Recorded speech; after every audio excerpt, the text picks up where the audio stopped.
আসসালামু আলাইকুম সবাইকে। আশা করছি সবাই ভালো আছেন। রমজান মাসটা সবারই ভালো যাচ্ছে। চলেন আজকে শেয়ার করা যাক মালয়েশিয়াতে পেট্রোল পাম্পে কিভাবে পেট্রোল নিতে হয় এবং প্রসেসিংটা কি করে করতে হয় এবং বাংলাদেশের সাথে কম্পেয়ার করলে বাংলাদেশ থেকে কত টাকা কম। চলেন আজকে শেয়ার করা যাক। মালয়েশিয়াতে সব কিছুই ম্যানুয়ালি। এখানে পেট্রোল পাম্পগুলোতে আপনার যতটুকু লাগে আপনি জাস্ট আরএম সিলেক্ট করে আপনি আপনার পেট্রোল নিয়ে নিতে পারবেন। এখানে পার লিটার হচ্ছে গিয়ে 2.40 আরএমের মতো।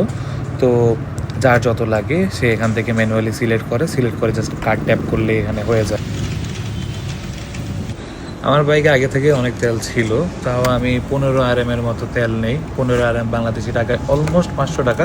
500 টাকায় আমি 6 লিটারের মতো তেল পেয়ে যাই। কম্পেয়ার করলে বাংলাদেশ থেকে একটু কমই আছে। মিটারের মধ্যে তেলের ট্যাঙ্কি ফুল দেখতে ভালোই লাগে।